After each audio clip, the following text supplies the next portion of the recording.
Ashoka, pour construire un monde dans lequel nous sommes tous acteurs de changement, vous présente votre programme.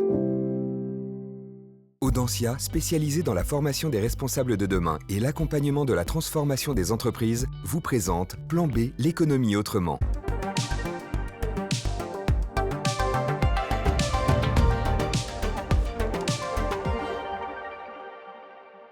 On vous a déjà dit qu'il faudrait une planète,7 pour répondre aux pressions actuelles de l'humanité, que la 6e extinction a déjà commencé, plantes, animaux, sites géologiques disparaissent 100 fois plus vite qu'à leur rythme naturel, et que les humains en paient le prix puisqu'un quart des décès dans le monde sont liés à des facteurs environnementaux, à commencer par la pollution.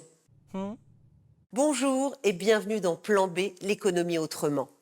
Pollution chimique, plastique, gaz à effet de serre, déforestation, 6 des 9 limites planétaires identifiées par les scientifiques sont atteintes.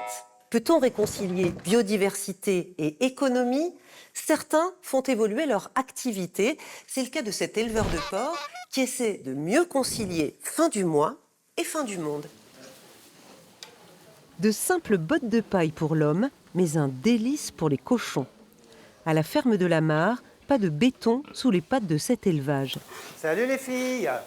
Le cochon est un animal fouisseur, donc c'est pour ça qu'il a un groin développé. Il est toujours en train de creuser la terre.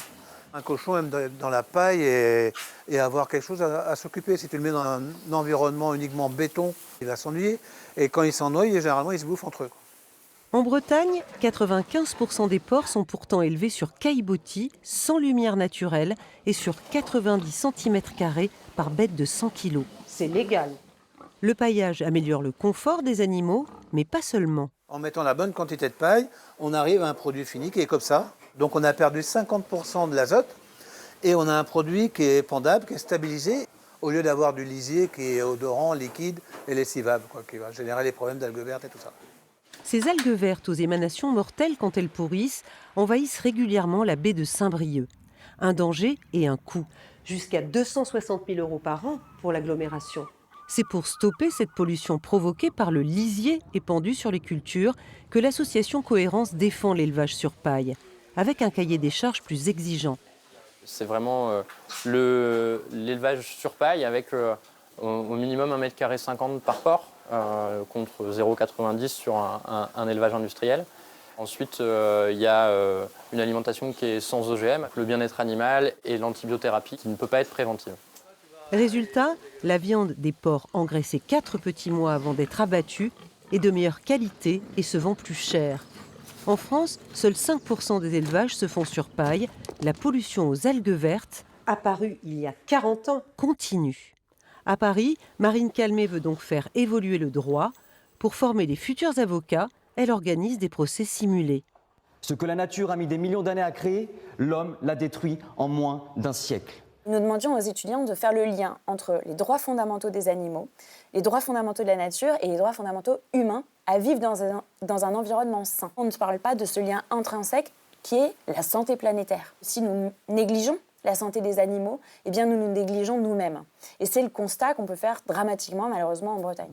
Donner une personnalité juridique aux vivants non humains, c'est le cœur du projet de Wild Legal. L'idée, évidemment, de pousser pour la reconnaissance des droits fondamentaux de la baie de Saint-Brieuc, des rivières qui composent cet écosystème complexe, et puis de ces animaux, quand il faut décider justement sur la taille des cages. Ce lobbying intense qui est fait par les industriels, il se retrouve ensuite dans nos textes. Et c'est là où les juristes ont énormément de travail, évidemment, à faire pour faire évoluer la loi.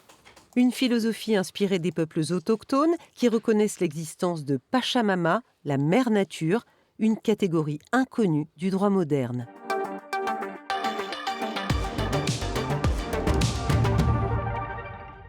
Où en est le droit de l'environnement ? Le droit de l'environnement est une matière qui souvent s'est construite, que ce soit à l'échelle européenne ou française, à travers des crises. Par exemple, le naufrage de l'Erika, qui était un bateau pétrolier qui s'est échoué au large des côtes bretonnes en décembre 1999, a donné lieu à la consécration par la jurisprudence de la notion de préjudice écologique. Et donc, depuis 2016, dans le Code civil, il est dit que le préjudice subi par les écosystèmes, les ressources naturelles, doit être réparé selon une réparation en nature de préférence. Faut-il donner une personnalité juridique à la nature ? La personnification de la nature est une question très débattue aujourd'hui. Il existe quelques exemples à travers le monde. La Constitution de l'Équateur en 2008 qui reconnaît la personnalité juridique à la Pachamama, la terre-mère, une loi bolivienne en 2011. Néanmoins, personnellement, je ne suis pas persuadée que ce soit la meilleure voie, ou en tout cas la voie la plus rapide. Peut-être qu'une notion médiane, en quelque sorte, serait la question du droit des générations futures.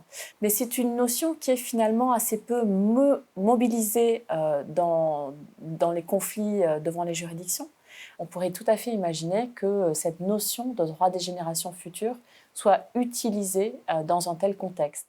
Et ailleurs dans le monde, quelles solutions pour mieux protéger la santé des humains et des non-humains ? En Espagne, la lagune Mar Menor a bien failli disparaître, asphyxiée par les rejets agricoles. Des microalgues ont détruit 80% de la flore sous-marine et des tonnes de poissons. Après référendum, Mar Menor est devenu un sujet de droit. Ses gardiens, agriculteurs, scientifiques, politiques et citoyens, sont garants de sa santé devant la loi.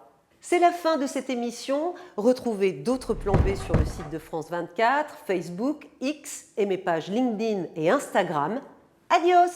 Audencia, spécialisée dans la formation des responsables de demain et l'accompagnement de la transformation des entreprises, vous a présenté Plan B, l'économie autrement. C'était votre programme avec Ashoka pour construire un monde dans lequel nous sommes tous acteurs de changement.